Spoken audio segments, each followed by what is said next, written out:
Today we're going to be talking about a topic that's very, very timely.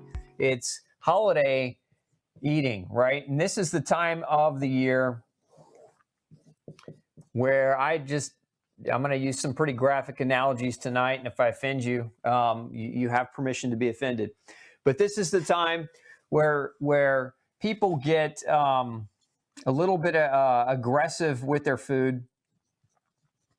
And so I like to use the word food terrorist. You get it from all directions this time of the year. You get it from friends, you get it from colleagues at work, you get it at parties. If you go to, the different holiday parties, you get it from family members, you get it from pretty much everybody that you know. They all want you to eat something that might hurt you, even though they know that it potentially could hurt you. Everybody wants to tell you just a little bite, just take a small bite, just a little bit won't hurt. Like, these are the things that we all commonly hear. And a big part of the reason for this is because the rest of the world, if you're new to the show, maybe this doesn't apply to you, but the rest of the world eat garbage. I mean, this is really what it's boiled down to. If you live in a processed country, eating garbage equals normal, right? And the problem with this is that the holiday time is when people want to share their food, right? They want to share garbage with each other. And so if eating well were the norm, then we wouldn't have so much of a problem here. But because eating garbage and eating junk food and eating highly processed food and eating foods that contain ingredients that you're reactive to and eating food that's just not plain good for you is the social norm. And remember that eating is also love, right? So going back to the psychology, a lot of people express their love for their family members. They express the love for the people around them by sharing food. I mean, this is why we all break bread together. We get together literally to have meals together because there's a connection. There's a social connection around that. And it's true, eating is love. But if eating garbage is normal, then eating ceases to be love, and eating now becomes self-destruction and purposeful destruction. And if people around you aren't aware of that, and if they're not embracing that healthy food is actually important for health, then it becomes a big struggle during the holiday time. Because why? Because if your family, if your friends, again, they're asking you to eat just a small bite or just something, just a little won't hurt, right? See, we all hear that. Then what they're really asking you to do is to commit self-harm. And that's, this is where you have to draw the line. So the show tonight is about kind of helping you all navigate, like, family members and loved ones and friends, because if you don't navigate them, they will navigate you in the wrong direction, and they will make you extremely, extremely sick. And that's what we all try to prevent. And remember, the other social norm around holiday eating happens on January 1st. Okay, and this is the classic, right? The New Year resolution.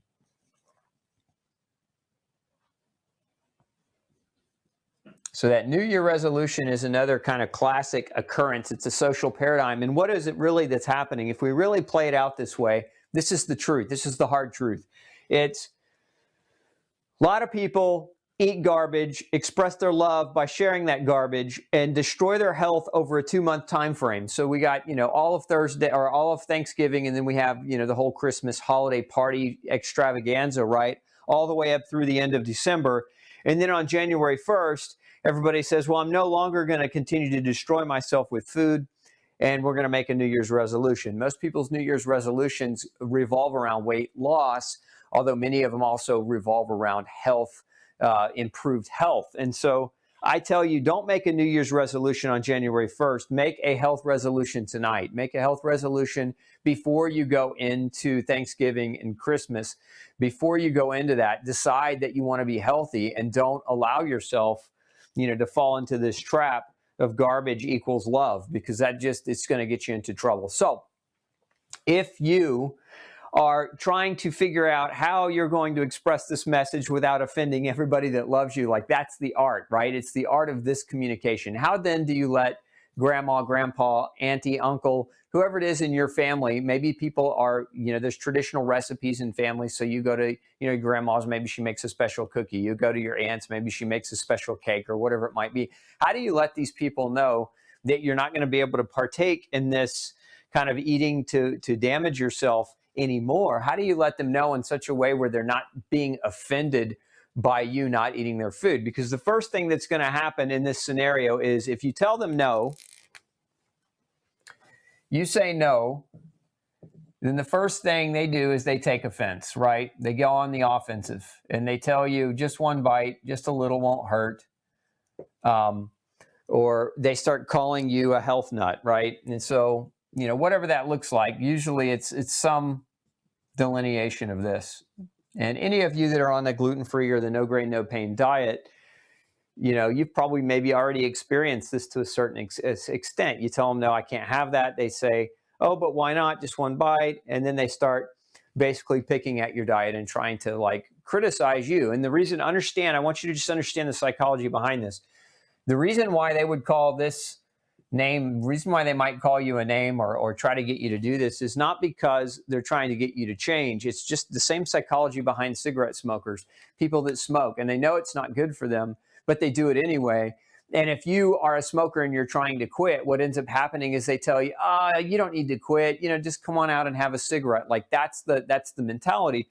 They don't want you to quit, not because they don't want you to be healthy. They don't want you to quit because if you quit, then they have to start looking at themselves a little bit more, aggressively and asking themselves the same questions. Well, if you won't eat it because it's not good for you, well, why should I eat it? Maybe I shouldn't be maybe I should be the one who's also not eating it, and maybe I should follow suit with you. But people don't want to do that because people fear change. That is the psychology, right? Is that fear of change. This right here has to do with fear of change, but not fear of your change, but fear of their own change.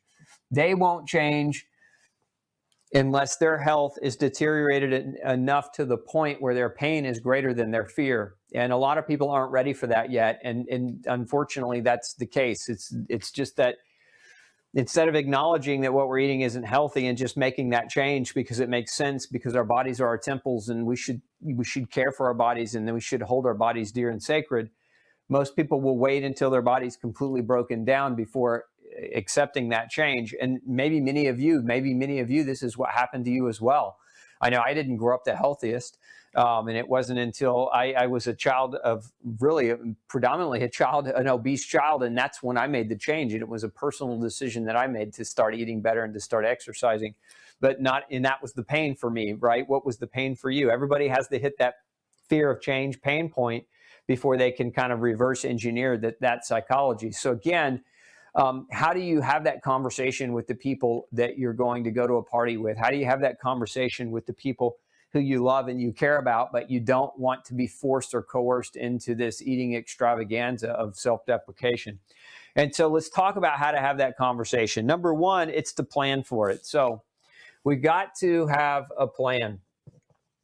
And the planning is, in part, the planning is knowing where you're going to be, knowing where you're going to go. So if you're going to go somewhere to a family or a relative's house, then you have to plan what your food's going to look like, what your possibilities are, and you've got to plan around it. And if you don't plan, there's a saying that failing to plan is planning to fail. So if you don't plan, you will end up doing this right here. You'll end up eating poison. I say garbage, but again, it's made out of love, but the ingredients are not very loving. And so the plan, you have to start planning. And so number one, I would suggest if you're going to somebody else's house, if you're going somewhere else, you want to plan for carrying some food with you potentially. This could be in the form of your cooler or a food suitcase, again, it depends on where you're staying. If you're going to a family, then they have freezer and refrigerator space and storage, and they're accommodating your special need by allowing you some room for that, great. If they're not very accommodating types of family and they're not going to be, then you have to ask yourself, do you stay with them or do you potentially stay in like a kitchenette or stay in a hotel somewhere that's near their home so that you can still take care of you and your family's needs? So again, it depends on the situation of the visit. So if you're traveling through the holidays, and again, maybe it's a one-day travel. If it's a one-day travel, that's pretty easy. It's where it gets difficult is when you get into multiple days and you've got to, plan out several different meals. But my advice to you here is when you're planning, if you're traveling, get yourself a hotel that has a kitchenette and take your food with you. Take coolers, take food suitcases, etc. Get you a hotel, preferably with a kitchenette. And these are, all over the United States in most places. So you should be able to do that. If you're traveling and it's just a one-day event, you can take some food with you. You can also, part of your planning is to call ahead and to have the tough conversation. Because if you don't have this following conversation with your family members, what's going to end up happening is they're going to feel slighted when you show up to their house for a holiday meal and you turn your nose up at the food, and this is the first they're hearing of it. So you don't want to just show up after somebody's spent hours and hours in the kitchen. Even though they may not be preparing healthy food, they still put their sweat equity and their love into preparing that meal. So you obviously want to respect that. So it's better to prepare them, that they shouldn't have to cater to your needs, but you need to prepare them that you might not be able to eat the food that they're preparing, and get them in their own heads used to that possibility. So the conversation would go something like this. It would go something along the lines of, hey, I really love your cookies, or I really love your special recipe, whatever that recipe is, fill in the blank, right? I really love that thing that you prepare out of the goodness of your heart every year. But, I'm facing some of my own health challenges, and I've come to find out that I shouldn't be eating gluten or grains, or I shouldn't be eating fill in the blank X, Y, and Z.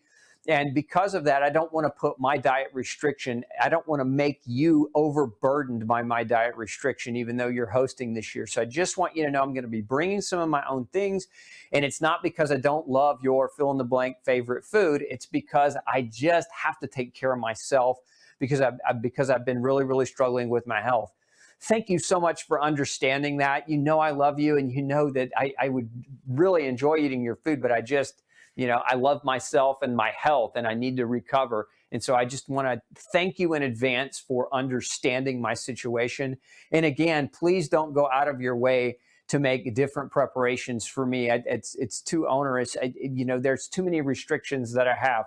I'm going to pause there. So that's generally the conversation. Like, if you look at what I eat, I generally don't eat sugar. I generally don't eat dairy. I don't eat any grain at all. So imagine the average American and the average American family, which is your family, right? They're eating these things. You can't expect them to just not eat those things because you're coming to visit. This is why you have to call ahead.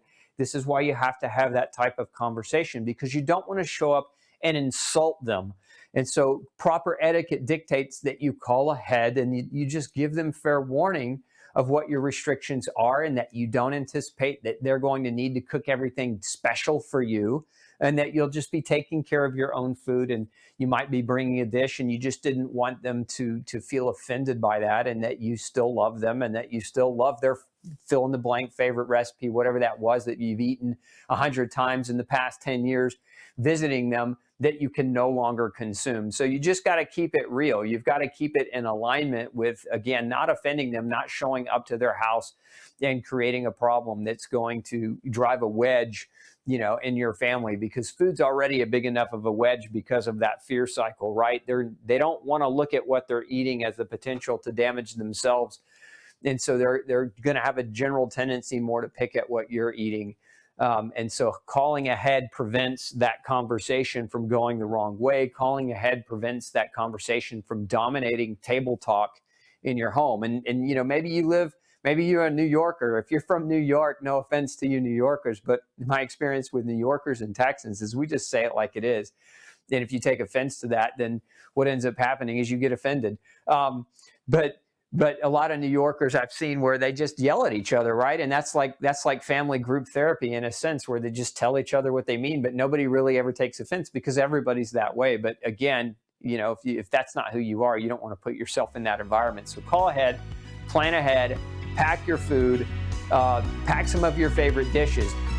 Hey, don't forget to check out the rest of the series right here. Make sure you hit subscribe below. And as always, thanks for tuning in.